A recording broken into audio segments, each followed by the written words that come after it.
제가 어떤 사람들이랑 일을 하다가 보면은 갑자기 엉뚱한 질문을 하는 사람들이 있어요. 밑도 끝도 없이 갑자기 저한테 혈액형이 뭐세요? 물어보는 거예요. 여러분, 제가 무슨 형일 것 같습니까? 여러분은 저를 잘 몰라서 판단하기가 어렵겠지만 같이 일을 했던 사람은 무슨 형일 거야 이런 게 있어요. 그래서 저한테 그걸 물어본 걸 겁니다. 그래서 제가 뭐 C형이요, F형이요 이러면은 그럴 줄 알았어요 하는 사람도 있지만은 그거 아닌 것 같은데 다시 한번 검사해 보세요 뭐 이러는 사람도 있어요. 자기가 생각한 혈액형하고 이게 안 맞으면은 저거 틀렸다 이렇게 생각을 하는 것 같아요. 그만큼 혈액형마다 성격 유형이 자기네들 나름대로 정해놓은 게 있는 거예요. 그래서 도대체 왜들 이럴까 해가지고 제가 인터넷에서 A형부터 이렇게 쭉 찾아보니까 A형은 걱정을 심하게 많이 하고 낯가림이 많고 조심스러운 성격이랍니다. B형은 성격이 급하고 털털하며 즉흥적이고 마음 가는 대로 행동하고 호기심이 많고 그래서 창의적이고 활동적이지만 가끔 엽기적이랍니다. O형은 쾌활하고 나서기를 좋아하고 솔직하고 수다스럽고 서글서글하답니다. AB형이신 분은 많지는 않겠지만 AB형은 지식에 대한 습득력이 좋아서 똑똑한 사람이 많고 매사에 객관적으로 판단하여 성격이 화통하고 상대방을 잘 챙겨준답니다. 제가 만난 AB형은 이렇지 않았어요. 이런 식으로 혈액형별로 성격 유형을 이렇게 정해놓은 사람들은, 그렇게 믿는 사람들은 A형이다 그러면 뭐 인구의 뭐 4분의 1 이상 그러면은 전 세계 70억인가요? 그냥 적게 잡아서 10억, 15억 정도가 다 같은 성격이란 말입니다. 그게 말이 됩니까? 10억, 15억의 사람이 어떻게 같은 A형이라고 같은 성격일 수가 있어요. 그런데도 이 사람들은 나중에 그 혈액형 얘기로 이렇게 판단할 때 내가 그럴 줄 알았어 이렇게 말하는 건 난 그렇게 믿는다는 뜻이에요. 처음에 물어볼 때는 그냥 재미로 뭐 이렇게 말하지만 재미가 아니에요. 그러니까 당신이 무슨 형이라고? 그거 아닌 것 같은데 뭐 이러고 나오는 거죠. 사람을 그런 식으로 유형별로 이렇게 딱 정해놓고 그것을 판단하는 어떤 선입관을 가지거나 편견을 가지고 상대를 대하는 것은 바람직한 모습이 아닙니다.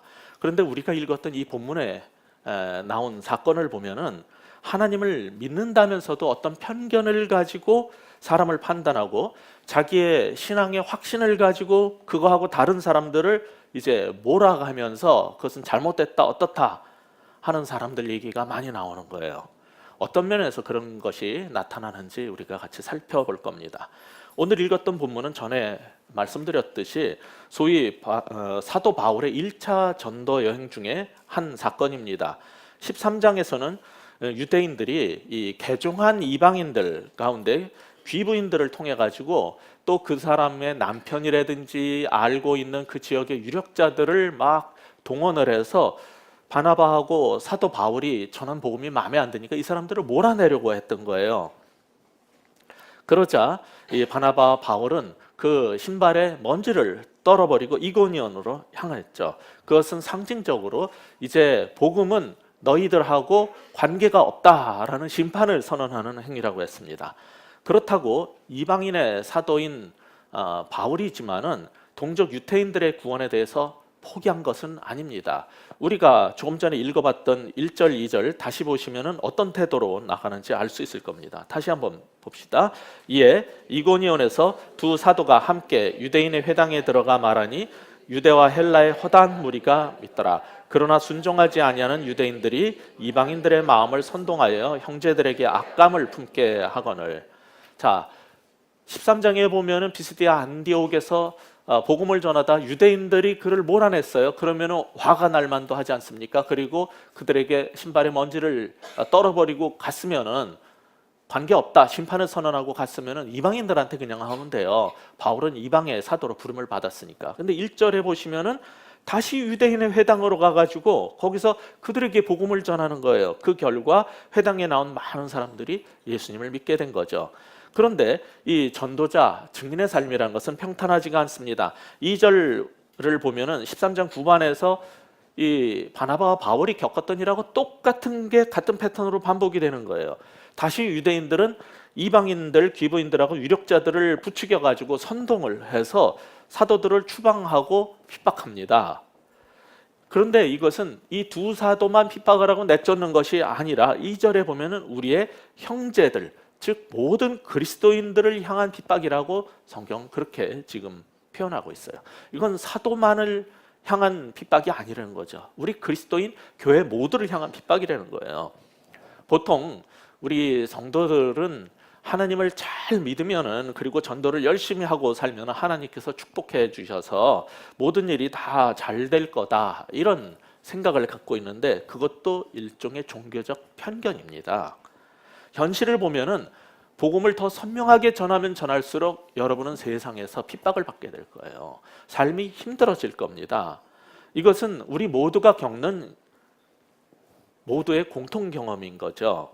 그런데 복음을 전하는 사람들에게는 이 일이 더 심하게 벌어지는 거예요. 내가 생각하는 하나님, 내가 생각하는 기독교보다 더 세게, 더 심하게 말을 하면은 내가 신앙생활했던 게 잘못됐다라고 느껴질 때 그 사람에게 반감을 갖게 돼 있습니다. 그때 자기하고 비슷한 신앙 스타일의 사람들을 옹호하는 거는 괜찮은데, 나하고 다른 방식의 하나님을, 복음을 소개한다고 그 사람에 대해서 적대적인 미움을 갖기 시작하면은 조금 그것이 시간이 지나다 보면은 갈등이 점점 커지면서 항상 갈등은 증폭돼 가지고 나중에는 굉장한 그 미움, 그리고 죽여버리고 싶은 마음까지 들게 되는 거죠. 그러니까 사도 바울을 자꾸만 내쫓으려고 하고 돌을 들어서 쳐 죽이고 싶어 하는 사람들이 계속 생기게 된 거예요. 그러니까 여러분이 알아두셔야 될 게 있는데, 내가 갖고 있는 신앙하고 다르거나 내 생각하고 다른 사람들에 대해서 미움을 갖기 시작하면 그 문제를 해결하지 않으면 언젠가 나는 시간이 지나면 점점 과도해져서 폭력적이 될 수도 있다는 걸 아셔야 돼요. 바울과 바나바는 복음을 전하면서 살았기 때문에 그 인생이 끊임없이 이런 박해를 겪게 됩니다.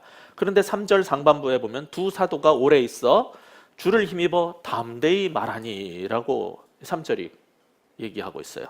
이번에는 그 전에 비스디 안디옥에서 그런 것처럼 핍박이 오면 그냥 거기를 피해서 도망가지 않습니다. 계속 그 자리에 남아가지고 더 담대하게 복음을 전했다는 거예요. 이거는 한쪽에서 피하고 나와도 다른 쪽에 가서 복음을 전하면 또 그 일이 계속 닥치는 거예요. 그런데 그렇게 핍박을 하는 사람이 누구냐면은 항상 하나님을 믿는다는 사람들에 의해서 핍박을 받아요.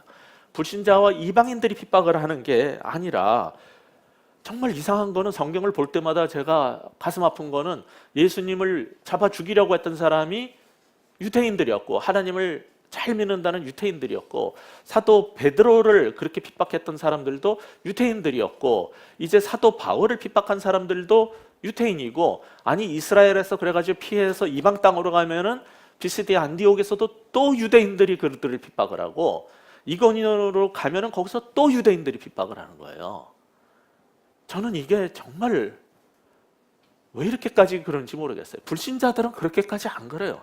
근데 꼭 예수 믿는다는 사람, 하나님을 믿는다는 사람들이 자기하고 신앙 색깔이 다른 사람들을 향해서 그 핍박과 박해와 모멸을 주는 것들이 훨씬 심하단 말이에요. 이게 종견들이 갖고 있는 굉장히 이상한 특성입니다. 13장 50절에서도 이미 우리는 본 거예요. 어떻게 하면 유대인들이 교회에 이제 예수 하나님 믿겠다고 나온 이방인 개종자들, 귀부인들을 통해 가지고 정치적인 권력이 있는 사람들을 선동해서 그렇게 못 살게 하는지, 그게 14장에 와서 계속 반복되고 있는 걸 보면은 이 모든 것들이 다 각 사람들이 갖고 있는 편견에 의한 거거든요. 하나님은 이렇게 믿는 거야, 신앙이란 것은 이런 거야 했는데 그거랑 다르기 때문에 이제 박해를 시작하는 거예요. 가만 보면은 인간이 갖고 있는 편견 중에서 가장 센 게 뭐냐면은 종교적인 편견에서 나온 핍박이죠. 이 종교적 편견 다음으로 가장 강한 게 정치적 이데올로기적 편견이에요. 이것은, 이 두 가지는 사람을 죽일 수도 있어요. 다른 일에서는 취미가 다르고 옷 입는 스타일이 다르고 음악이 다르다고 그렇게 미워하고 죽이지 않아요. 근데 사랑의, 평화의 종교를 믿는다는 사람들이 이 종교적 신념으로 IS 사람들이나 옛날에 십자군 크리스찬들이나 다 똑같은 일을 하는 거예요. 그 다음에 세상을 바로잡겠다는 정치적인 성향이 강한 사람들이 그 미움이 이제 굉장히 강하고 그것이 적대적인 폭력으로 이제 발전되는 것을 보게 됩니다. 우리 주변에는 이런 편견을 가진 사람들이 가득해요. 특히 최근에 들어서 이런 것이 굉장히 강하게 나타나기 시작했어요. 왜냐하면 우리나라가 다시 위기를 겪게 되면서 이제 사람들이 나누기 시작한 거죠. 그래서 어떤 사람들은 광화문에서 외신들은 이렇게 많은 사람들이 모여서 어떻게 그렇게 평화적 집회를 할 수 있는지 모르겠다 하지만은 어떤 사람들은 그것을 폭력적 집회라고 보이는 거예요. 그리고 자신들이 시청 앞에서 할 때는 이것은 평화적이라고 생각을 할 수 있는 거예요. 그리고 또 어떤 사람들은 얼마 전 청문회에서 어떻게 그렇게 문자 폭탄을 날릴 수 있느냐 하지만은 바로 그 사람들이 그전에 표창원 의원한테 이틀 동안 6만 건의 그 문자 폭탄을 날렸고 며칠 새에 34만 건을 날린 원조라는 사실을 잊게 되는 거예요. 항상 자신이 할 때는 정의를 위하고 바른 일을 위해서 하는 거고 남이 하는 것은 정치적이라고 매도하기가 쉽고 나와 다른 생각을 가진 사람들은 미워하고 없애버리고 싶은 마음이 드는 게 인간이죠. 그렇기 때문에 우리는 내가 갖고 있던 어떤 성향이나 편견을 가지고 집단적인 행동을 하게 될 때 굉장히 조심을 해야 되는 거예요. 예를 들어서 사도 베드로와 요한이 계속 복음을 전하고 다닐 때 잡아서 이제 이스라엘 공회에서 그 예루살렘의 공회에서 죽이려고 했었죠. 근데 그때 정말 지혜로운 가말리엘이라는 유대교 교사가 그렇게 함부로 행동하면 안 된다. 하나님이 하시는 일이면은 흥왕하겠지만 그렇지 않으면은 어차피 사그러질 거 그렇게 하지 말아라고 말했던 게 지혜로운 거죠. 사람은 나와 다른 종교적인 어떤 확신이 다르다고 해서 죽여버리고 싶은 마음을 가질 때 자신이 문제가 있다는 것도 한번 생각해 볼 필요가 있는 거예요. 종교적인 거나 정치적인 거나 사회적인 데에서도 우리는 이러한 편견으로 행동하게 되는 것에 대해서 굉장히 조심을 해야 되는 거죠. 어느 쪽이 옳고 그러다의 문제가 아니라 우리를 위험하게 빠뜨리는 것은 항상 이 편견 때문인데 그중에 가장 큰 게 하나님을 향한 열심에서 나온 종교적 편견이라는 것을 주의해야 된다는 겁니다. 어쨌거나 2절에서 뿐만 아니라 5절에 보면은 계속 사도들은 박해를 계속 당하게 됩니다. 반대파들은 유대인뿐 아니라 그들이 선동한 이방인들하고 관리들인데 하나님의 종들을 모욕하고 돌로 쳐서 죽이려고 달려들었다는 거죠. 이렇게 계속 박해를 당하게 되면 보통 인간은 절망하거나 좌절하거나 낙심하기 마련입니다. 그런데 사도들은 절망하지도 포기하지도 않았어요. 또 떠나서 다른 데 가서 또 복음을 전합니다. 정말 대단한 사람들이에요. 6절 7절 같이 읽어보겠습니다. 그들이 알고 도망하여 루가우니아의 두 성 루스드라와 더베와 그 근방으로 가서 거기서 복음을 전하니라. 또 딴 데 가서 또 전하는 거예요. 이 루스드라라는 곳은 이고니아에서 이 남쪽으로 또 서쪽으로 남서쪽으로 30km, 서울에서 아마 수원이나 기흥 정도 거릴 거예요. 그 정도에 떨어져 있는 데고 더베라는 곳은 루스드라에서 다시 남쪽으로 96km가 떨어진 곳인데 계속 다른 데 가서 복음을 전하는 거예요. 세상은 우리한테 뭐라고 말을 하냐면은 이렇게 비바람이 불 때는 어떻게 해야 된다 그래요? 처마 밑에 잠깐 숨어 있어라고 가르쳐요. 그게 세상의 교훈이에요. 소나기는 피하는 게 상책이다라는 게 세상의 교훈이에요. 사람들은 비바람하고 맞서는 것은 바보짓이다라는 생각을 갖고 있어요. 그것도 우리가 갖고 있는 편견이에요. 만약에 그런 식으로 살면은 복음이 필요한 것에 선교는 복음을 전하는 일은 일어날 수 없어요. 세상이 우리에게 그렇게 가르쳐 주지만은 사도들은 그런 편견에 아주 단호하게 맞섭니다. 계속해서 또 다른 곳으로 가서 또 복음을 전하고 잡아 죽일지언정 또 복음을 전하고 비바람이 불고 소나기가 와도 계속 복음을 전하는 거예요. 지금도 그리스도인답게 살려고 하는 우리 성도들은 이 세상 살이 때 힘든 일이 많아요. 그럴 때 우리는 신앙 없는 척하고 숨기고 싶은 유혹을 받을 때가 있죠. 오늘 이 본문을 통해서 하나님은 우리에게 뭘 말씀해 주시고자 하는 걸까요? 비바람과 맞서면 안 된다는 편견을 뛰어넘어서 담대한 증인이 되라는 거죠. 성경은 이것을 우리에게 강하게 말씀하고 계시는 거예요. 사도들의 이 사례를 통해서 계속 말씀하시는 게 비바람과 맞서는 것은 바보라는 그 세상의 편견을 뛰어넘어서 담대한 복음의 증인으로 살아라는 거죠. 환난과 핍박을 두려워하지 않고 담대한 증인으로 사는 그런 하나님의 사람들에게 주님은 그럼 어떻게 답하십니까? 3절에 나오죠. 3절 같이 보시겠습니다. 두 사도가 오래 있어 주를 힘입어 담대히 말하니 주께서 그들의 손으로 표적과 기사를 행하게 하여 주사 자기 은혜의 말씀을 증언하시니. 핍박이 계속 오면은 이제 쓰러질 만한데도 사도들은 버티고 계속했어요. 그런데 이게 보통 인간의 힘으로 할 수 있는 일이 아니에요. 그렇게 핍박하고 죽이려고 하는데 어떻게 그걸 계속합니까? 어떻게 그 일이 가능했냐면 그 비밀이 3절 상반부에 나오죠. 오직 주를 힘입어. 주님을 의지하고 믿음으로 버티면서 그들은 계속 복음을 전한 거예요. 그러자 하나님은 그들을 어여삐 여기셨어요. 그래서 3절 중반부에 보면은 주께서 그들의 손으로 표적과 기사를 행하게 하여 주셨다라고 그래요. 핍박이 올 때 끊임없이 믿음으로 주를 향한 믿음으로 계속 그 일을 하면 하나님께서 그 주의 종들을 긍휼히 여기시고 어여삐 여기셔서 그들의 손을 통해서 표적과 기사를 행할 수 있도록 허락하십니다. 그런데 그렇게 기적을 베푸시는 이유가 뭐라 그래요? 그 표적을 이용해서 은혜의 말씀을 전하기 위해서라고 3절 마지막 부분에 나오죠. 자기 은혜의 말씀을 증언하시니라. 표적과 기사를 일으키게 해서 그들이 입을 열어서 전하는 하나님의 은혜의 복음을 증언하신다는 거죠. 표적과 기사의 목적은 기적 그 자체에 있지 않고 은혜의 말씀을 깨닫게 하는 데 있기 때문인 거죠. 그런데 오늘 본문을 통해서 우리는 믿는다는 사람들이 종종 보이는 대표적인 편견 몇 가지가 이제 나타나게 되는데, 첫째는 우리 믿는 사람들이 생각하고 있는 게 있어요. 세상을 둘로 나누면 안 된다. 모든 것은 하나가 돼야 된다. 둘로 나누는 건 다 나쁜 거다라는 생각을 갖고 있어요. 이것이 편견인데 왜 그러냐면 4절 5절 우리 같이 읽어볼까요? 그 시내의 무리가 나뉘어 유대인들을 따르는 자도 있고 두 사도를 따르는 자도 있는지라. 이방인과 유대인과 그 관리들이 두 사도를 모욕하며 돌로 치려고 달려드니. 사도들의 이 복음 증거가 사람들을 두 부류로 나눠놨어요. 유대인과 이방인으로 나누는 게 아니에요. 유대인 가운데서도 예수님을 믿는 사람하고 안 믿는 사람이 있고, 이방인 가운데서도 복음 앞에 응답하고 하나님을 믿는 사람이 나오고 사도들을 미워하고 저항하는 사람이 생긴 거예요.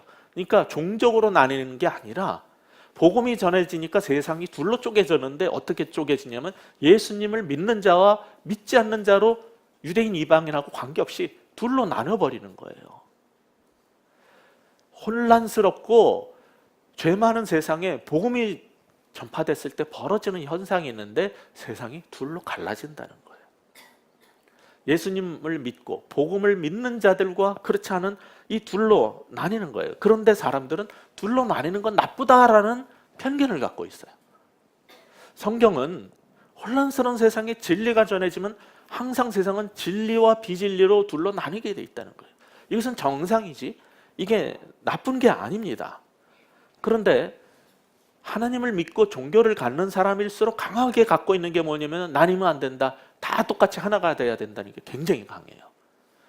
제가 옛날에 한 30년 전인가 직장 생활을 할 때 이게 점심시간에 중국집을 가잖아요. 그러면은 이제 밥을 먹는데 각자 짜장면 먹고 싶은 사람도 있고 짬뽕 먹고 싶은 사람도 있는 거예요. 근데 막 난 짬뽕, 짜장면 막 이러다 시키다가 보면 부장님이 짬뽕으로 통일 그러면 그냥 죽고 같이 짬뽕 먹는 거예요. 저는 그때마다 이상했어요. 왜 우리는 부장님이 짬뽕이라고는 우리는 짬뽕으로 통일을 해야 되는 건지, 심지어 그 가운데는 짬뽕이냐 짜장면이냐 이렇게 할 때 볶음밥을 시키고 싶은 사람도 있는데 왜 부장님이 윗사람이 그러면 그걸 따라야 되는지 요즘은 달라졌더라고요. 요새는 밥 먹으러 가면 10명이 가면 10개를 시켜요. 정말 심할 정도로 각자 자기 원하는 걸 시키는 정말 민주사회인데 옛날에는 왜 그랬을까 생각해보니까 이 분단 국가라서 이 나뉘는 게 싫은지 윗사람의 그 권위에 도전하는 것처럼 보이기 싫어서인지 그냥 통일을 좋아했던 것 같아요. 그래서 그런지 교회에서도 우리는 다 통일, 하나여야 된다. 이것 때문에 복음이 전해져서 세상이 둘로 쪼개지고 나누는 것 이런 것도 나쁘게 생각하는 경향이 있어요. 신앙도 정말 두 손 들고 뭐 주여 하고 기도하는 사람도 있을 수 있고 조용히 묵상 기도가 좋은 사람도 있을 수 있는 건데 다 같이 주여 해야 되든지 다 같이 조용해야 돼. 예. 다 같이 찬송가를 부르든지 다 같이 복음성가를 부르는 교회가 되든지 왜 우리는 다 똑같아야 되는지 정말 알 수가 없는데 그런 것들이 여기에도 보면은 나타나고 있죠. 그런데 나뉘는 것을 성경은 나쁘다라고 말하지 않고 있어요. 따라서 우리가 복음을 전할 때 사람들이 둘로 갈리게 되는 것을 두려워하지도 마시고 잘못됐다라고 생각해서도 안 됩니다. 그것은 편견인데 이러한 편견 속에서 종교적인 편견 속에서 또 다른 두 번째, 세 번째 편견이 계속 나오게 되는 거예요. 자, 세상이 나뉘는 것은 나쁜 거다라는 편견이 있다고 그랬죠. 두 번째는 어떤 편견이 있냐면 내가 여태까지 판단하고 들었던 얘기만이 진리고 나머지는 틀렸다라는 편견이 있어요.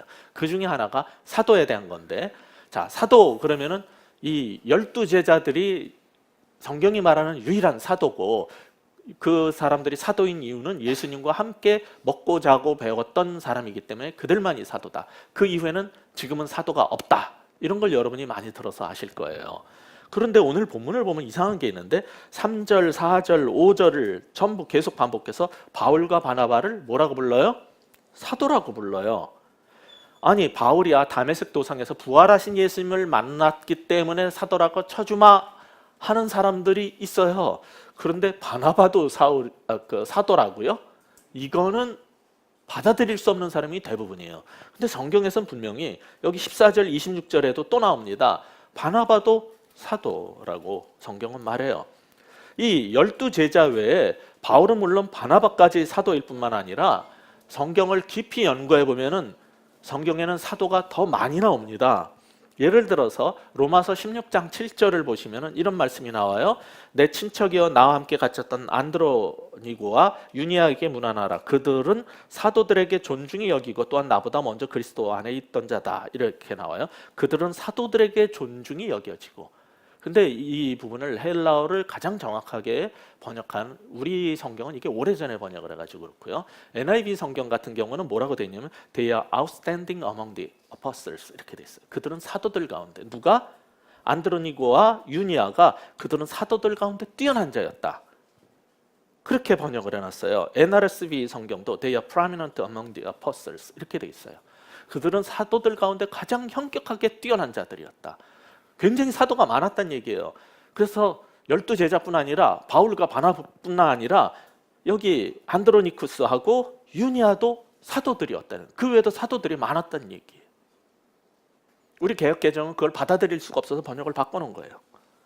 고린도후서 8장 23절에도 보면 디도로 말하면 나의 동료여 너희를 위한 나의 동역자여 우리 형제들로 말하면 여러 교회의 사자들이요 그리스도의 영광이니라.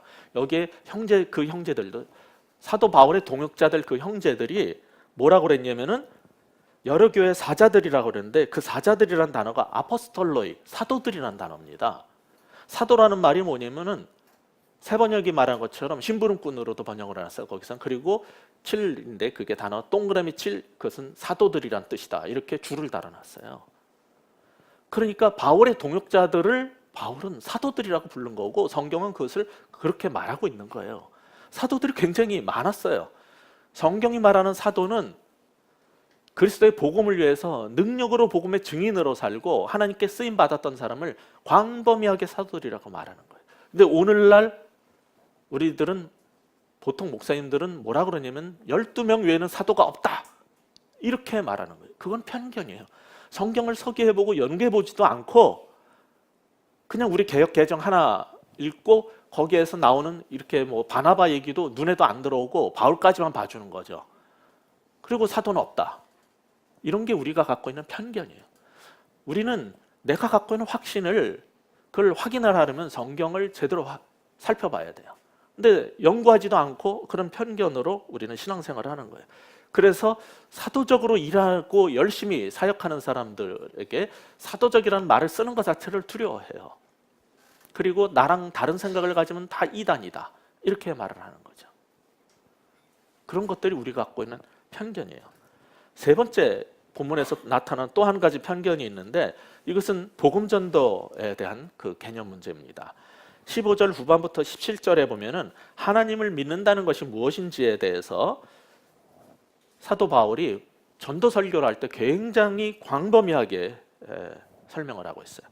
사실 이 사도 바울은 누구보다도 십자가의 대속적 죽음의 그 복음을 정확히 전했고 부활에 대해서 가장 정확하게 전했던 사도입니다. 13장에서도 이제 사도 바울의 이방인들을 향한 설교를 할 때 12족장부터 시작해가지고 예수님이 어떻게 우리의 구원자이신지를 이스라엘 역사를 통해서 구속사적 관점으로 잘 설명을 했어요. 그런데 여기에 이 15절 후반부에 가면 이방인들을 향해서 완전한 이상한 그 이방인들이죠. 그들을 향해서 설명할 때는 예수님의 복음을 십자가 얘기 하나도 안 꺼내요. 십자가의 대속적 죽음 얘기 하나도 안 꺼냅니다. 그리고 이스라엘뿐 아니라 너희 모든 민족의 창조주이시고 그분은 호흡을 주시고 생명을 주시고 우리에게 모든 것을 공급하시는 분이시고 굉장히 폭넓게 얘기를 하고 십자가의 대속적 죽음 얘기를 안 꺼내요. 왜 그럴까요? 거기에 대한 설명은 제가 17장을 다룰 때 다시 할 거예요. 왜냐하면 아테네에 가가지고 거기에 아레오파고 언덕에 가지고 완전 헬라인들에게 복음을 전할 때 다른 방식을 취하거든요. 우리는 복음 그러면 십자가 죽음 이거 외에는 복음이 아니다 이렇게 하는데 사도 바울은 훨씬 폭넓게 말하고 있어요. 그러니까 내가 생각하는 복음하고 조금 더 폭넓게 말하면 자유주의냐 이단이냐 이런 식으로 보시면 안 되는 거예요. 성경에는 전도할 때 대상에 따라서 다른 방식으로 복음을 지혜롭게 전하는 방식을 택하고 있지 우리가 생각하는 것처럼 몇 가지 틀에 의해서 딱 폭 좁은 방식으로 그래서 이거하고 다르면 다 이단, 자유주의 이렇게 하면은 사람들을 다 몰아내고 배척하고 싶고 다 없애버리고 싶고 죽여버리고 싶은 생각이 계속 올라오는 거예요. 그러니까 이 신앙인 가운데 제일 무서운 사람이 누구냐면 이 보수 신앙을 가졌다는 사람들이에요. 저는 보수 신앙이고 복음주의 신앙이라고 자부를 하지만은 항상 복음주의 보수 개혁 신학을 가졌다는 사람들을 굉장히 저는 무서워요. 왜냐면 이 사람들한테 잘못 걸리면 갑자기 다 이단이 되고 자유주의자가 될 수 있어요. 자기네들 생각하고 다르게 들리면은 무조건 다 핍박을 하고 몰아내려고 드니까. 성경이 어떻게 말하는지를 가지고 말하는 게 아니라 자신들이 지금까지 듣고 생각했고 배웠고 신앙생활했던 그 좁은 틀하고 맞춰봐야 돼요. 안 맞으면 다 잘못됐다는 거죠. 오늘 본문을 보면 바로 그런 일 때문에 사도 바울과 바나바가 핍박을 당하고 박해를 받고 계속 쫓겨나는 거예요. 네. 구약에서부터 계속 말씀하셨던 게 예수 그리스도의 복음인데 유대인들한테는 그걸 받아들일 수가 없었기 때문에 자기들도 하나님을 믿지만은 내가 여태까지 신앙생활했던 거랑 다르니까 박해하고 죽여버리고 싶었던 거죠. 이런 걸 보면서 오늘 계속 이 얘기를 본문에서 다루면서 우리에게 주고 싶은 메시지가 뭘까요? 아까 비바람과 맞서는 게 바보짓이라고 말하는 세상의 편견을 뛰어넘는 담대한 증인이 되자고 그랬어요. 오늘 지금 두 번째로 이 본문이 말해주고 싶은 게 뭐냐면 내 신앙의 편견을 넘어서 성경적 신앙을 가지자는 거예요. 내가 갖고 있는 그 좁은 확신들, 그 편협한 생각들, 그런 게 편협한 나의 관점을 편견이라고 그러죠. 바이어스된 어느 쪽으로 치우친 생각들, 그게 편견이란 말이에요. 내 신앙의 편견을 넘어서 성경적 폭넓은 신앙을 가져야 돼요. 성경은 사도들의 삶을 통해서 이걸 우리에게 말해주고 있는 거예요. 자, 마지막으로 위대한 하나님의 종인 사도 바울과 바나바가 행한 기적과 거기에 대한 반응에 대해서 우리 같이 살펴보겠습니다. 우리 8절부터 좀 길지만 13절까지 한 목소리로 같이 읽어봤으면 좋겠어요. 8절부터 13절 시작. 루스드라에 발을 쓰지 못하는 한 사람이 앉아 있는데 나면서 걷지 못하게 되어 걸어본 적이 없는 자라. 바울이 말하는 것을 듣거늘 바울이 주목하여 구원받을 만한 믿음이 그에게 있는 것을 보고 큰 소리로 이르되 네 발로 바로 일어서라 하니 그 사람이 일어나 걷는지라. 무리가 바울이 한 일을 보고 루가우니아 방언으로 소리질러 이르되 신들이 사람의 형상으로 우리 가운데 내려오셨다 하며 바나바는 제우스라고 하고 바울은 그 중에 말하는 자므로 헤르메스라 하더라. 시외에 제우스 신당의 제사장의 소와 화환들을 가지고 대문 앞에 와서 무리와 함께 제사하고자 하니. 자, 여기까지만 우선 보겠습니다. 비스디아 안디옥에서 복음을 전하다 쫓겨난 바울과 바나바가 이고니온에 가서 복음을 전했는데 또 핍박을 하니까 이제 다시 루스드라로 가게 된 거예요. 거기서 복음을 전하는데 예상치 못한 사람에게 반응이 온 거예요.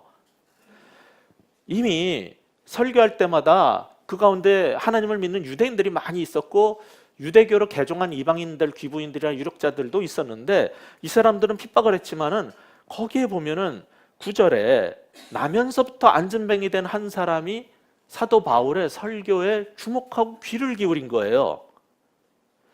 이 얘기는 사실 앞에서 사도행전 3장에서 본 사건하고 굉장히 유사해요. 사도행전 3장에 보시면 성전에 들어가다가 베드로와 요한이 들어가다가 거기에 안전뱅이 거지가 있는 걸 봤어요. 근데 이 안전뱅이 거지는 베드로와 요한을 향해서 주목을 했죠. 왜 주목을 했어요? 돈 좀 줄까 해서. 거기 그렇게 나와 있어요. 그 거리는 돈을 바라고 이제 한 푼 줍쇼를 한 거죠. 우리식으로 말하자면. 그런데 여기 루스드라에 와서 복음을 전하는데 똑같이 안전뱅이에요. 그런데 이 안전뱅이가 사도 바울을 주목을 했는데 왜 주목을 했어요? 그의 입에서 나오는 복음에 주목을 한 거예요.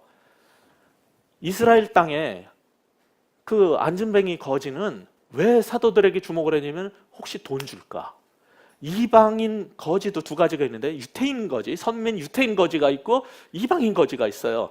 그러면 적어도 아무리 거지라도 유태인 거지가 이방인 거지보다 나아야 되는데 유태인 거지는 돈 줄까 하고 바라봤다라고 나와요, 성경에. 근데 여기 14장에 나오는 이 안전뱅이는 거지라는 국어라는 사람이라는 단어를 안 써요. 왜냐하면 이는 돈 달라고 하지 않고 사도 바울의 입에서 나오는 복음에 주목한 거예요.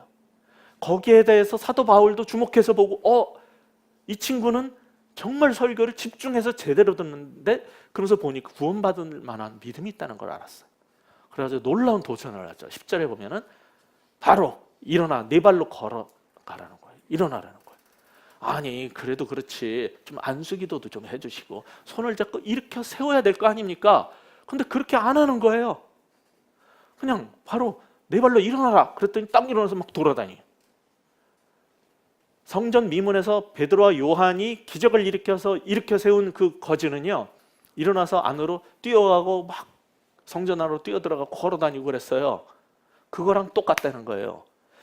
이 사람의 이 안전뱅이가 일어난 것도 이 사람도 태어나면서부터 모태 솔로가 아니라 모태 안전뱅이다. 이건 도저히 이건 일어날 수가 없는 존재다. 이것은 하나님이 하셨다는 걸 보여주기 위해서 태어나면서부터 걸은 적이 없다는 것을 명시한 거예요.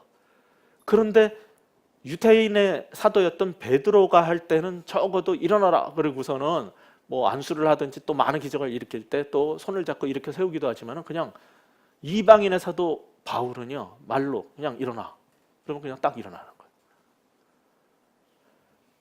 제가 사도행전 3장을 설교할 때 뭐라고 그랬냐면은 이 성전 미문에 안전뱅이가 일어난 것은 그냥 치유가 아니다. 이것은 인간의 죄로 말미암아 타락하고 부패하고 깨진 인간이 이제 하나님의 은혜로 새 창조를 입은 거다. 그래서 원래 온전한 모습으로 이 거린이 안전뱅이가 새 창조된 것에 방불하다. 그런 말씀을 드렸었어요. 지금 여기서 똑같은 일을 하는 거예요. 누구를 대상으로? 유대인이 아니라 이방인을 대상으로 사도 베드로가 아니라 사도 바울, 이방인의 사도 바울을 통해서 똑같은 안전뱅이를 새 창조하는 일이 시작됐다는 거예요. 하나님의 나라가 임하기 시작했다는 거예요. 그런 굉장히 상징적인 행위인 거죠.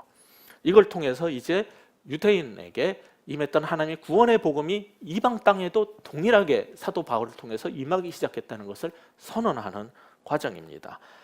그러자 사람들이 놀래가지고 와 이것은 사람의 형상으로 내려오신 신이다 이렇게 11절에 그 지역의 리카우니스티라는 이 리카우니아 지역의 방언이라는 게 지역의 말이라는 뜻이에요.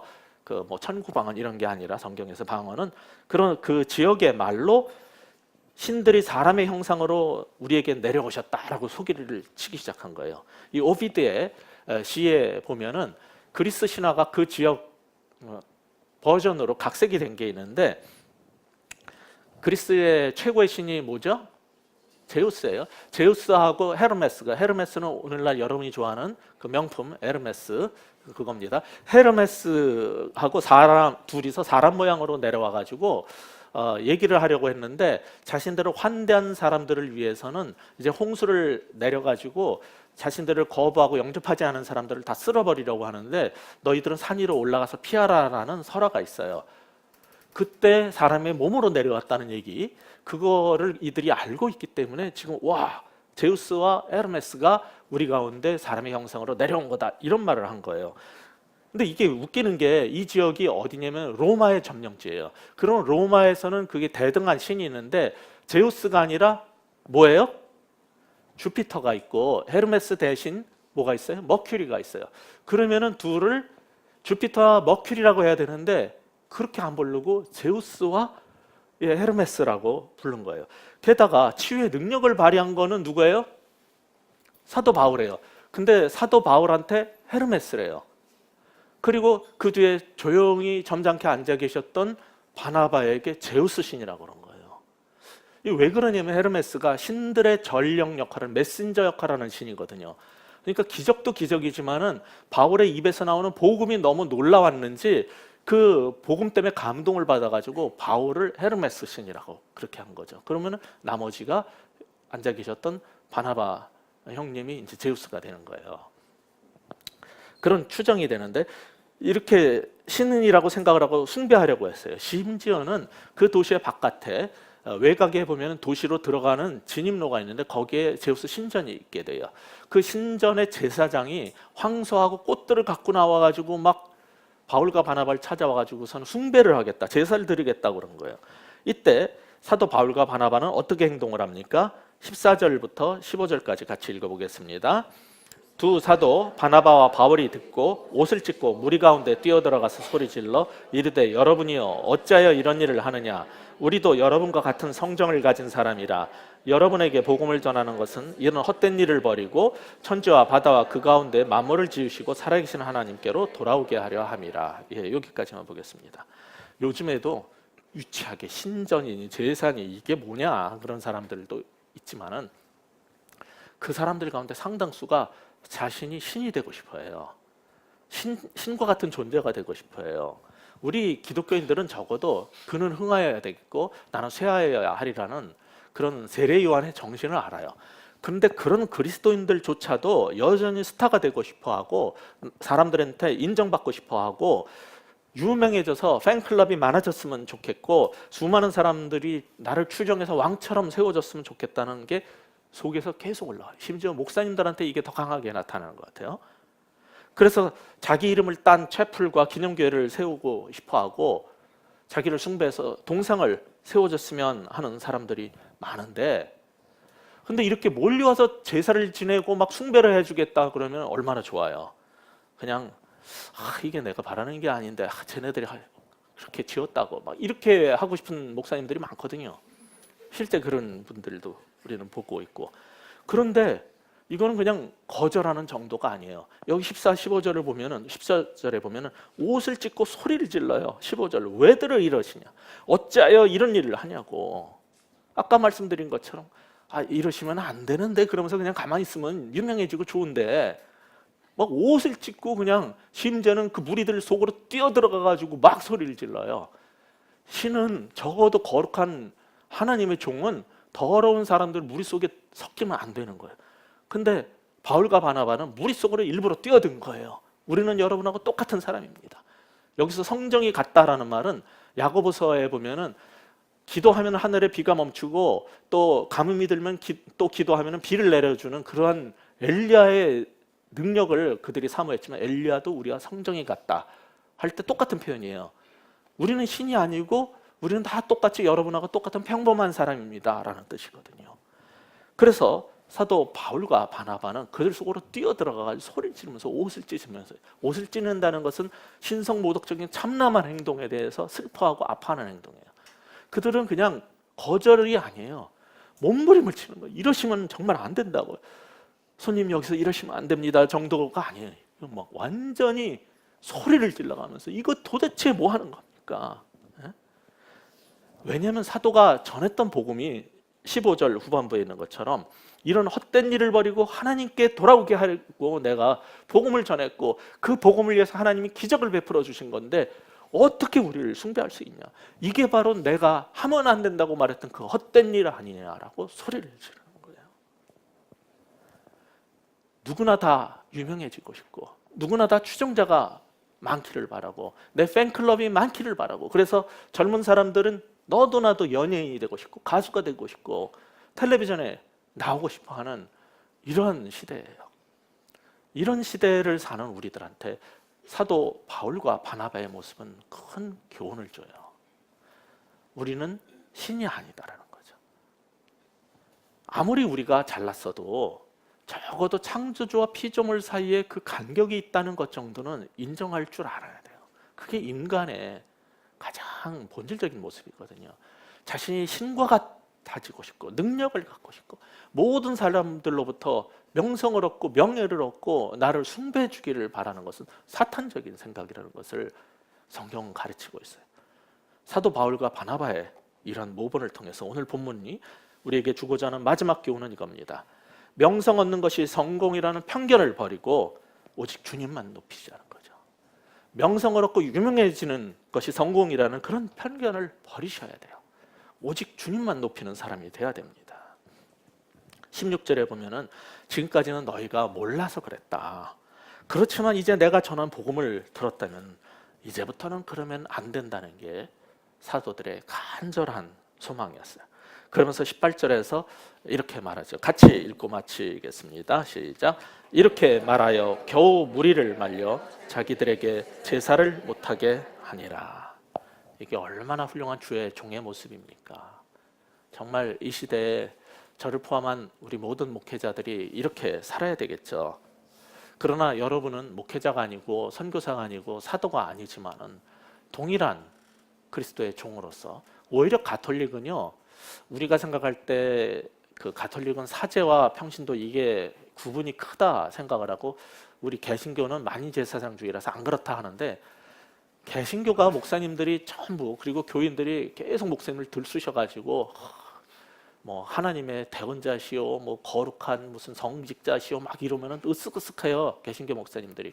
근데 바티칸 2에서 가톨릭은 뭘 발표했냐면은 평신도 사도직이라는 걸 발표했어요. 어퍼스톨릭 레이티.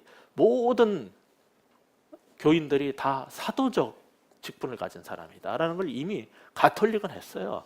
종교개혁 때 우리가 그걸 주장하고 나가는데 가톨릭은 지금 그거를 확실하게 찾았어요. 개신교가 오히려 이상해졌어요. 지금 가톨릭, 옛날 가톨릭 같아요. 요즘 가톨릭 같지 않고 옛날 가톨릭의 길을 따르고 있어요. 따라서 여러분도 다 사도적 삶을 살아야 돼요.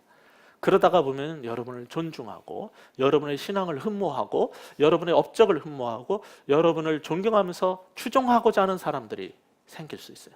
그럴 때마다 우리는 이 본문을 잊으면 안 돼요. 저도 여러분과 같은 성정을 가진 똑같은 평범한 사람입니다. 이러시면 안 됩니다. 오직 하나님만 경배합시다. 이것이 우리 모두의 고백이 되기를 바랍니다. 그리고 여러분도 그런 영향력 있는 사람 되기를 주의 이름으로 축원합니다. 기도하겠습니다. 하나님 아버지, 누구나 유명해지고 알려지고 싶고 사람들이 따르는 것을 흠모하는 세상입니다. 그렇게 말려도 쫓아와서 심지어 경배하고 제사까지 예배까지 드리고 싶어 하던 사람들이 따랐던 사도 바울이지만은 기꺼이 무리들을 말려서 자기를 경배하고 따르지 못하게 했던 그 본보기 속에서 우리도 어떻게 살아야 될지를 오늘 새롭게 느꼈습니다. 하나님, 우리도 정말 사도 바울처럼 바나바처럼 핍박이 와도 그리스도의 복음의 증인으로 담대하게 살아갈 수 있게 하여 주시고, 또한 우리가 전한 복음을 듣고 구원받고 변화된 사람들이 일어나고 심지어 병든 자가 고쳐지고 귀신 들린 자가 귀신이 쫓겨나는 그러한 역사가 일어난다 할지라도, 그래서 우리들을 추종하는 사람들이 따른다 할지라도 오직 하나님만 높이고 하나님께만 경배하는 우리들 되게 하여 주시옵소서. 그리고 무엇보다도 그리스도의 복음으로 말미암아 이 세상의 삶 속에서 우리도 정말 사도 바울처럼 세상을 뒤집고 변화시키는 영향력을 끼칠 수 있는 사람들 되기를 원합니다. 세상 것으로 유명해지지 않고 이 복음으로 하나님의 능력으로 예수의 이름으로 하나님의 이름을 높이는 가운데 영향력을 갖는 그리스도인들 되게 하여 주시옵소서. 예수 그리스도 이름으로 간절히 기도합니다.